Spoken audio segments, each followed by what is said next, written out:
In conversation with Kay Dew Shostak, the new voice in Southern fiction is our recent reviewer labeled Kay Dew Shostak.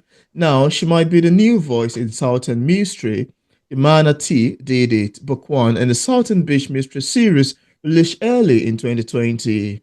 Book 7, The Pelican Did It, released January 2025. More books will be coming in this cozy mystery series set on the fictional but very recognizable to anyone who has ever been to Amelia Island, Sophia Island. His first Southern fiction series is set in a small town of Chancey, Georgia, beginning with next stop, Chancey. The 11-book series was completed in 2023, but a jump 10 years ahead is coming for the folks in Chancey with a new book released in summer 2025. It is Chancey Future. Another two-book series, Backwater, is set off the coast of North Florida. And on today's episode of Auto Interview, it's my utmost pleasure, joy, and excitement to have on the show today, Kay Shostak. How are you doing, Kay? Doing fantastic. Beautiful spring day. Oh, amazing, really. It's lovely, really, to have you on the show today. I'm quite excited to have you on the show. I've been checked through some of your works on Amazon. I'm excited we're here to sit and talk about it. So once again, thank you for accepting the invitation. I'm honored to be asked. Yeah. So, okay, I need to first say that I am taken aback by the bodies of your amazing literature works, and I would like us to start today's conversation, this interview, with A Mandate Did It, which is the first book in the Southern Beach Mystery series. Tell Yes. us, why did you write this book? What inspired the making of The Mandate Did It? Well, I don't know how familiar your listeners are to Cozy Mystery Series, but Cozy Mystery Series is something I've read for years. Wow. And you can kind of, Agatha Christie, hers are a little not cozy. I mean, but still, her Miss Marple, Yeah. and those all follow. You have the same cast of characters in a lot of the same locations, and Um, then people just die, you know. And wow. if you've heard of Murder She Wrote Oh, with no. Angela, you've never heard of that? Yeah. Yes, you have. The Murder She Wrote, they used to say, ran forever here in the States. And Oh. um, it was a TV series. Angela Lansbury starred in it. And she Wow. lived in this little bitty town, Cabot's Cove, Maine. And people always said that was the most dangerous city to live in the United States because Mm, somebody died every single week. wow. So that's the basis for a cozy mystery. The Manatee Did It. You can see it. They're kind of fun, and cozy mysteries are they're not as violent. You don't have as much blood. You have a setting that's cozy. You enjoy it. You get to know the people and their relationships. Yeah. So and they're series. Most cozy mysteries are series. So Oh. we moved 13 years ago to Amelia Island, Florida, which is off the North Florida coast. Mm, And it's a beautiful little town. It's wow. old, been around for a long time, has some paper mills, has a historic downtown, and then it has a couple resorts. So it's got all the makings. It's got all the different people. You've got, Wow. you know, every generation, every, ethnicity, and all of those people on this beautiful little island. And I thought it's a perfect setting for a cozy mystery series. Oh. I'd already been writing the Southern fiction series, and I thought, why not try it? And so that was really what inspired me to try it. And then I started with The Manatee Did It, and I wanted to get the Oh. first three going out pretty fast. The next one Wow. is Sea Turtle Did It, and then you got the Shrimp Did It. Um, by having manatee, sea turtle, I'm kind of setting the place because manatees are not found a lot of places, especially in Mm, the States except Florida. Having oh. the title The Manatee Did It is like The Butler Did It. So it Oh, lets you know wow. that it's a mystery. And I actually started those during COVID. Oh, And so it was a wow. perfect time to get started on a new series. Oh, wow. And they went really well. People were looking for things to read, thank goodness. And so I just really enjoyed them. And it's fun to live here because things will happen. And I think, well, there you go. Yeah.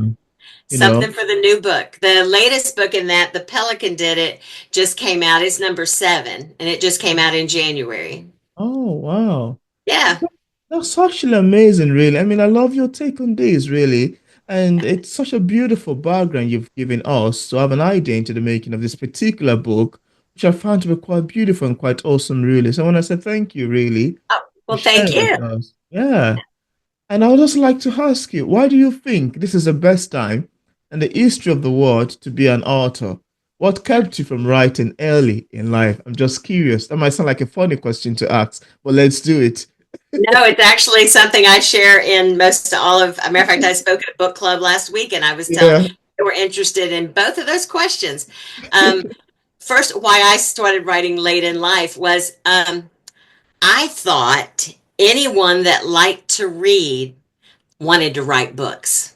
Oh, wow. Nothing special, no big deal. Yeah, I want to write books, but everybody wants to write books, right? And Yeah. so I was in my 30s and I had my 3 kids. We lived outside Chicago and I was at a book club and there was a head librarian there. There was a professor at the University of Chicago.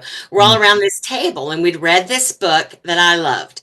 And I said, "Oh, don't you wish you had written this book?" And around the table they all were like, uh, Oh, never thought about it. And I'm like, yeah. oh, wait, you all like to read. Don't you want to write books? And they're like, no, no, I've never thought about writing a book. And then the one professor, she says, well, I write papers.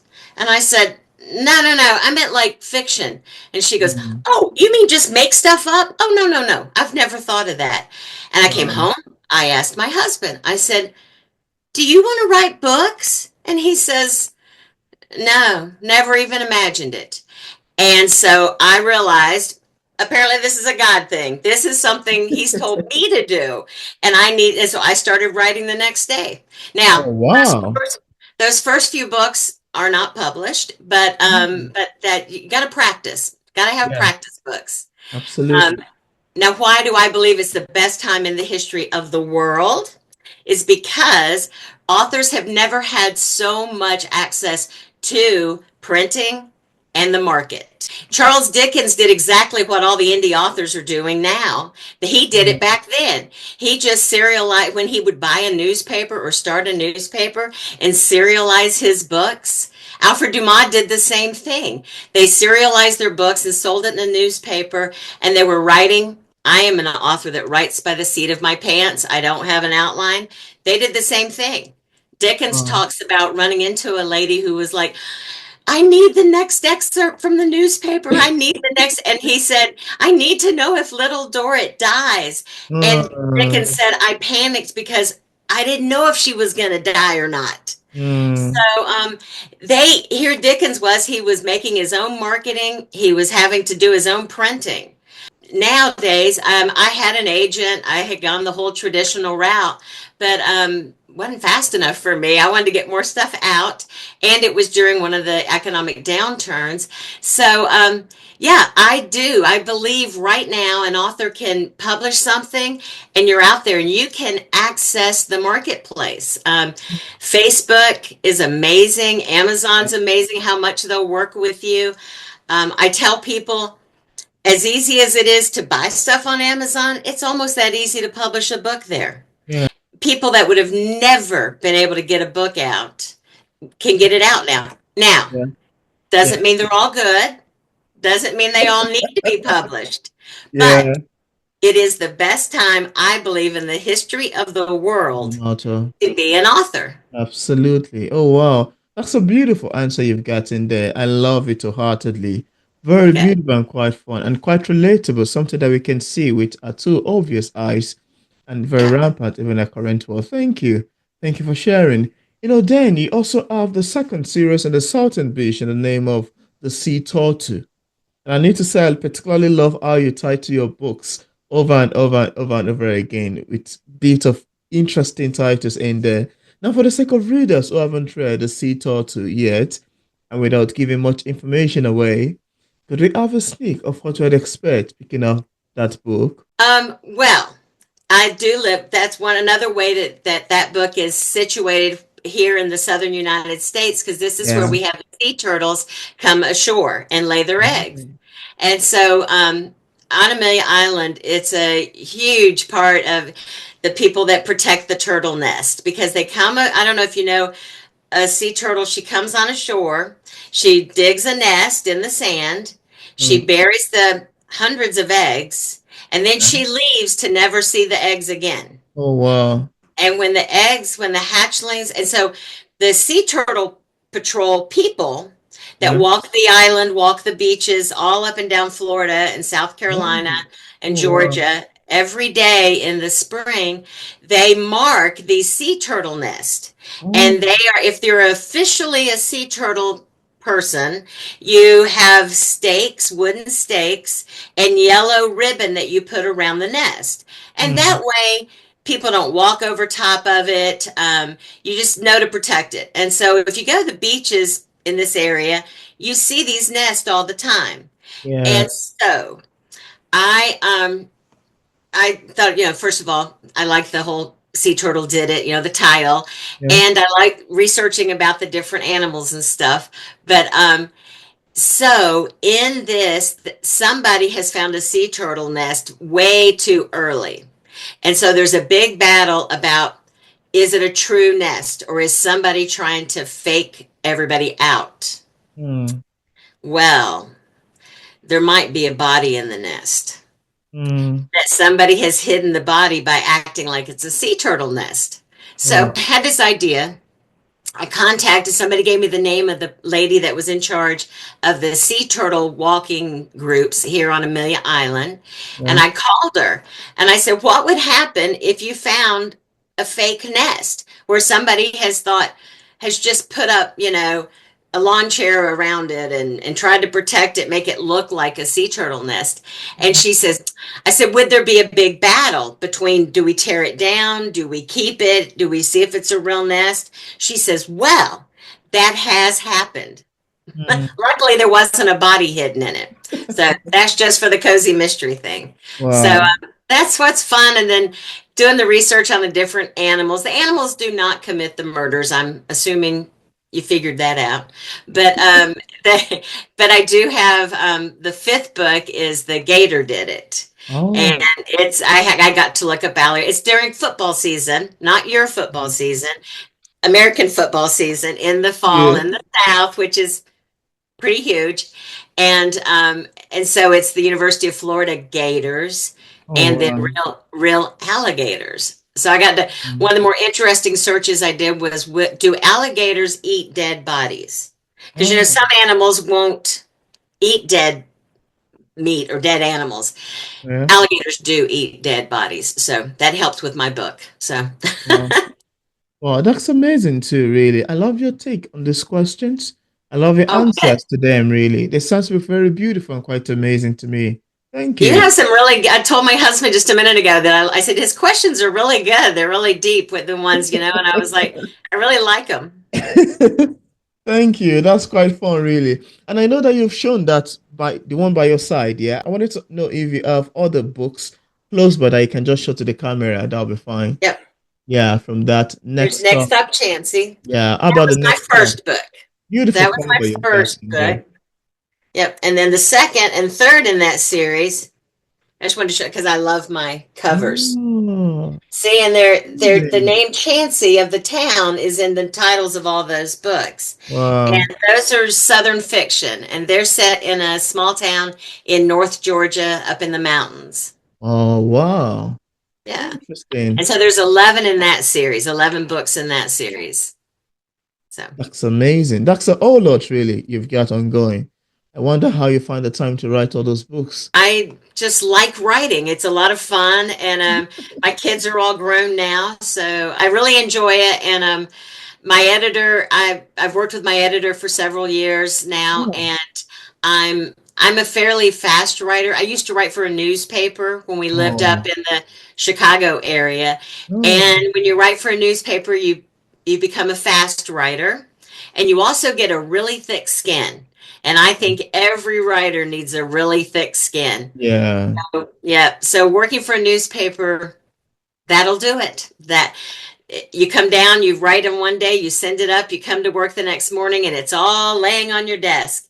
And they use big Sharpie red magic marker pens and big X's. This makes no sense. What are you Yeah, talking about? you So you get know, a thick skin, but you also learn to write fast. So, absolutely. yeah. Absolutely. I love your take on that, really. And then you have the 11 novels of the Shanxi series.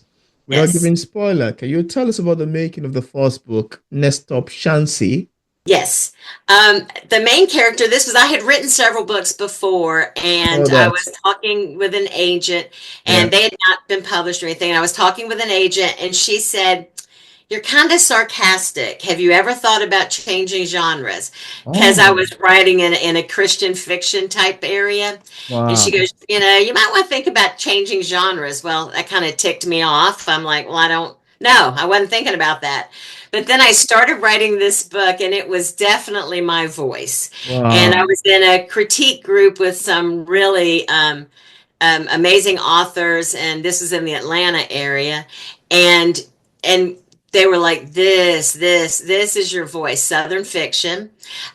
So the main idea behind it, I grew up in a small town in Tennessee, Mm, and small towns weren't my favorite. I'm back in one, but my main character, Carolina, lives in the suburbs of Atlanta and loves it. She gets mad at her teenage daughter, and she puts their house on the market, and it sells. And mm, now she's stuck, and her husband has always wanted to do a B&B, a bed and breakfast, up in the mountains beside a railroad track. mm. If you don't know what rail fans are, they are people that are crazy about following and watching trains. And my husband happens to be one of them. And Oh, so my wow. character's husband was. There are actually, you can stay at B&Bs or hotels where you can look out the window and watch trains. Oh, I love that. So that's what this B&B up in the mountains of Georgia is. And so I love the juxtaposition for women especially Mm, of small town versus big town, suburbs versus the country. In the suburbs, yeah. you pull your car in the driveway and you put it in the garage and you close the garage and then you sit on your back deck. Yeah. In a small town, you first of all don't always have garages. Your car sits in the driveway so everybody knows when you're home, and you sit on the front porch and talk to everybody going by. It's a Yeah. whole different lifestyle. Um, Absolutely. I love the juxtaposition north and south. Somebody that's writing Southern fiction and being able to put in food, and if you've always lived in the South, matter of fact, a friend of mine, after the first few books came out, he said, "I don't understand why you make such a big deal about biscuits and gravy."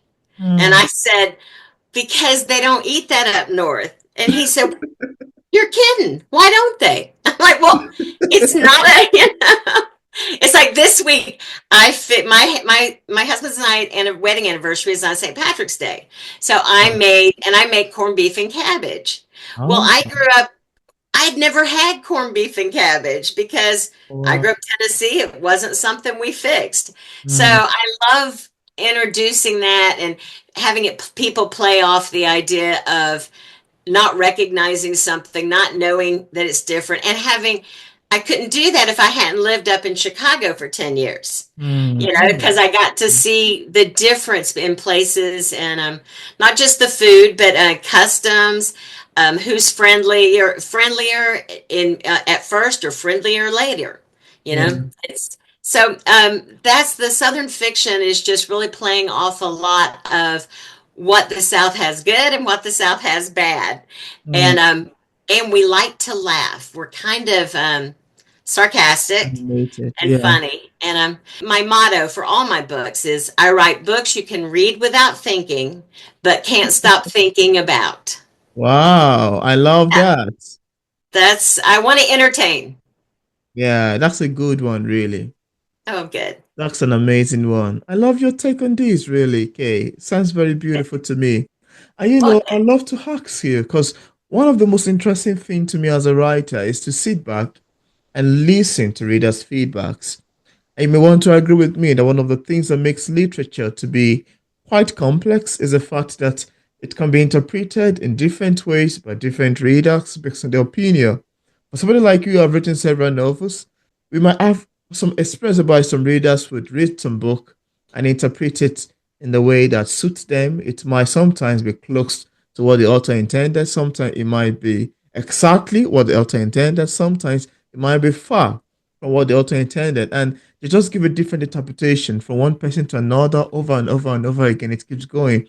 And so I just want to think that exactly, did I really think about that really? I never thought about that in my writing, but I'd like to ask you, because some people might just hilariously misunderstand the book and interpret it upside down. As interestingly fun as they sound, I would like to ask you, how do you feel when readers interpret your works differently than you intended? How does that make you feel? Surprised. I'm usually surprised because it's something I haven't even thought about. They Yeah. ask me something and I think, I really? I didn't even, Like but really? yeah, it's so hard to imagine to have to unwind it in my head and go, oh, okay, I can see that. Um, one, a librarian, my books were Yeah. in the library, and she was in one of, yeah, the first Chancey books. The Yeah. head librarian's not a very nice person, and she's a big gossip. And this librarian was really not happy with me. She goes, librarians can't do that. Librarians do not gossip. And I'm thinking, okay, wait a minute. Uh, that would be like saying no banker can lie. No, Oh, you you know, know, or no preacher could ever cheat on their wife. You know, it's like no. imagine. I said, so it really took me aback, and she seemed. And at first, you think, are they joking? And she seemed very That's offended, and serious. I was like, I said, well, you have to. Luckily, I was able to. I said, well, you know, usually the villain a lot of times needs to be the person nobody expects, Yeah. and nobody expects a librarian to be a villain. And she was like, okay, well, I kind of see that, but also people get very not happy with. I like happy outcomings. Like I said, I mean, I like things to make sense. Maybe not be Yeah. happy, but I like for things to be logical. I don't want. I hate it when I read a book and I go, no, no, no, no, that doesn't make sense. So Yeah. when someone reads something and they completely don't see the logic in it, Yeah. that is surprising to me. But it makes me rethink, okay, am I making this person, am I making them maybe too nice, or I'm making them too mean, or am I putting my desire for this relationship to work Yeah. I front of got what you. makes sense? So Absolutely. it's surprising, but it always makes me think. That's a great one because I myself always think it's a very nice one. And that's why I love to ask authors that question. How do you It is a feel good when one. people reinterpret your books slightly different and different? We're like, oh yeah, it's a beautiful feeling. And I welcome everything, be it positive, negative. Show me something that I might have not captured. I'll be like, oh, okay, I Exactly. never knew it was there. But anyway, thank you. You know, it's a beautiful and very fun feeling. It And I love is. your take. I love your take on that. I love your Good. take on that. And now, just apart from the Shanxi series and the Southern Beach Mystery series, do you have another works you're currently working on? I do have, in addition to those, I have a two-book series, Wow. which is but it's just two books, and it's the Backwater, Florida, and Oh, it's more about my other books, the Cozy Mysteries. A lot of time, while you do have the same set of characters, you have and the same setting. Also, in the Chancey, it's centered around that town and the people in that town. yeah, Again, you have the same characters, and everybody comes to love or hate the characters, yeah, but then Backwater, that two-book series, people keep asking me, are you going to write another one of those? And it's like, no, that two-book series was about that particular woman. mm, And it was about her coming to age, and it was about um, her becoming the person, that she was supposed to be. So yeah, I have those three things. But what I'm working on currently is the Chancey series was set, and as if you read many series of anything, but it takes longer to get the book out if you're timing them very close together. yeah, And so by the time you get 10 or 11 books in a series, there are things like smartphones. There's things. So you're trying to keep it contemporary, yeah, but you didn't want your characters to age out that much. Yeah. So the Chancey series, I had kind of decided, okay, the teenagers were graduating high school, that kind of grouping, and it just kind of ran out. So I stopped that series, finished it. It has sold like over almost a 500,000 Wow. copies of the books, and Well, so I was like, it's been a very successful. It still sells like crazy, but it was like, okay, I was done. And I put it aside for a year or two, and then I just wasn't done with those characters. So mm, what I'm working on now, I moved it ahead 10 years.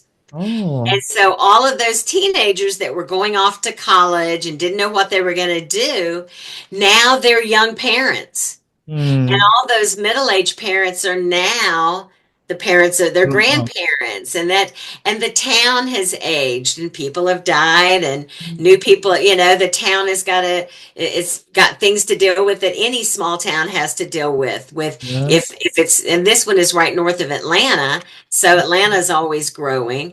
And so it's just so I'm really, and seeing, just it's fun to watch these teenagers that I invented and Yeah. You and grow know. up on me. I love now getting Absolutely. to see where they are as young parents, who's divorced, who's not settled down yet. So just a whole nother group of people to play with. And so Absolutely. it's going to be called The Chancy Futures. And Wow. the first one of that comes out this summer. Oh So, wow. I see you've got a lot on going, really. yeah. I really hope you find some times to sleep. Oh yes, I am gifted at resting. As I tell people, people will be like, "Oh, I don't have time to read," and I'm like, "Oh no, no, no, I am gifted at resting." And they're like, "See," and I tell them it's a gift. I can sit down and read, and oh yeah, no, and we're in the basketball season here. I love sports, and no, I'm very much get time to. I believe heavily in reading a lot, so. Mm. That's important to me, so I get plenty of time to rest. Yeah, that's a great one. That's a great one. Now let's come back to the making of your novels. You've got Okay. a lot ongoing already, and you've got a lot already published. And one of the things that fascinates me about writer, especially novelists like yourself, is how they bring their words together, how they form the words together and bring it in a way that sentence make paragraph and paragraphs make pages and pages make chapters and chapters coalition come together to make a great novel. The ones you've been showing so far to the camera are even quite voluminous, very huge. And sometimes I got me thinking, how exactly were they able to sit down and craft these long sentences to make paragraphs, to make chapters, to make pages, to make a huge book? I mean, quite a lot of work you've got ongoing there. And always leave me, where are they coming from? How were they able to transition it beautifully? And one of the things why I think writers need to be praised for their work, because writing is not an easy task. It needs a lot of dedication, hard work, etc. But then I'm shocked and surprised, and I would like to ask you, as far as your writing is concerned, how exactly do you get the inspirations and ideas to craft from one story to another, from one book to another, from paragraph to make your story go in a very beautiful, transitioning, quite lovely? Tell us, please, how does it come about? Well, I tell you, I love how you just said that and described that. I mean, You chill know, bumps. I had chill bumps. I love that. That was very nice. And it is that exciting to me. uh, I find it fun. That's why it took me so long to get doing, because I thought everybody must want to do this, and everybody must make stories in their head and yeah, do this, and then to find out that no, it's not everybody. Man, I yeah, was thrilled. So I don't have a very, there was a famous broadcaster one time that yeah. talked about, they had written books and stuff. And he said, my thoughts don't come together till I get behind the microphone. When I get behind the microphone, Well, it's like priming the pump, hmm, and then it all comes out. hmm, And that is exactly how I feel. I'm not a big one for sketching out things. Ideas come to me, or I see something and I have a really good memory, and it'll kind of go in the back of my head. And I think, okay. And but until I get my fingers on the keyboard and I don't write on laptop. I write right here at my desktop. And I've tried laptop and had, and I like the certain place. But once I get my fingers on the keyboard, that's and then I just sit and think. I'm very connected to God. I mean, I believe this is what He wants me to do. And Mm, so therefore, mm, just kind of saying, who's supposed to be talking now? That's mm. usually where I begin is now in the mysteries are shorter than the Southern fiction, but Oh, the wow. mysteries are hard to write, Wow. harder. Because you have to put in the red herrings. You have to say all of these people could be the perpetrator of the crime. And I have to make you believe that each one of those people could be the guy. And then, and the setting and everything. So mysteries are harder, and you do have to do more thinking about them. The Southern fiction is more of I just sit down and it's like, I know the direction we're going in. And so it's like, well, okay, who needs to talk to who next? And I write first person. And Oh, so writing wow. in first person, everything has to come, your main person has to see everything. Yeah. Yeah. Has The to be eye, the if they're teller. not yeah, if they're Yeah. not in the situation, if they're not in the situation you need to tell, somebody has to describe it to them. Yeah. So everything it goes back to that person, but Mm, you don't want it to become boring. You don't want it to just become a mm. monologue.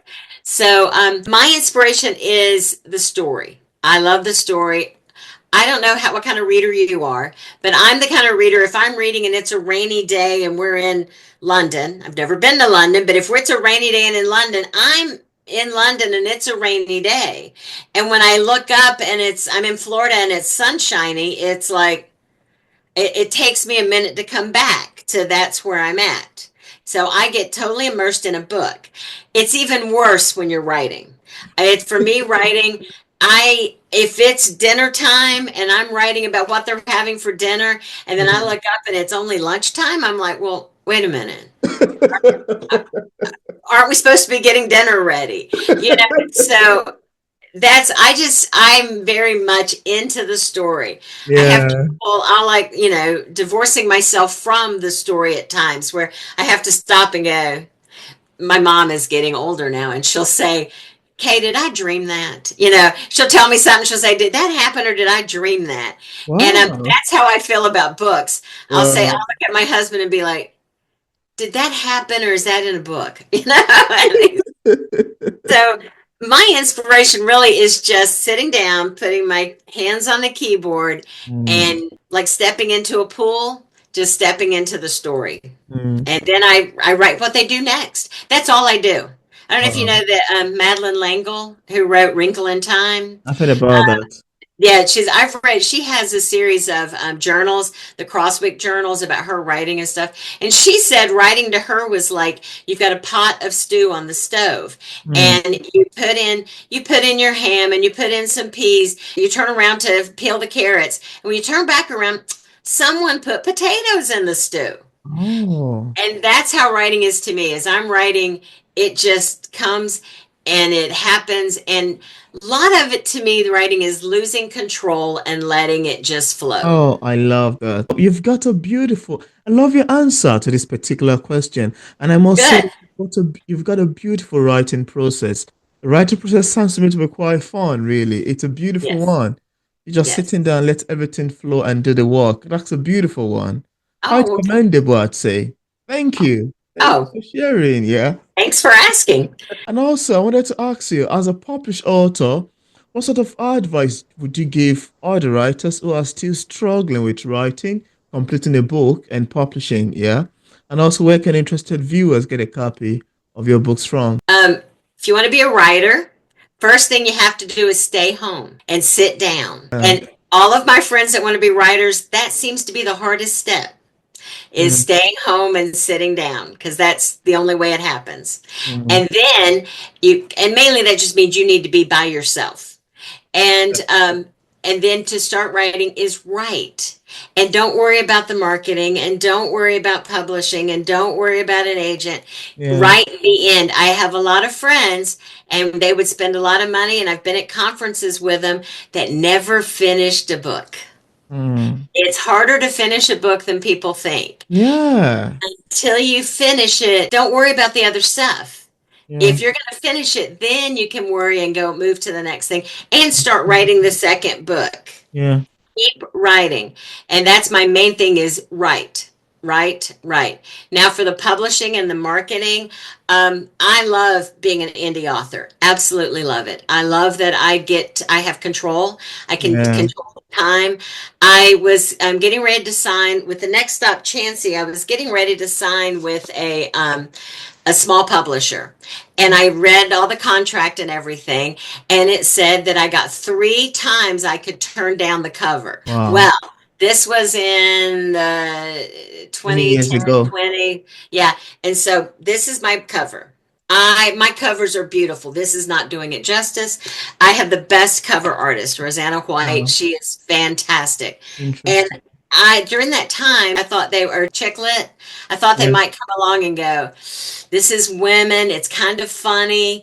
And I was afraid they would put a cartoon cover on it. And I didn't want a cartoon cover. Wow. So I backed out of that contract and thought, I can do it. And if I can't do it, and I'm very blessed. I don't have to feed kids with the money from my books. Wow. So that gives me some freedom.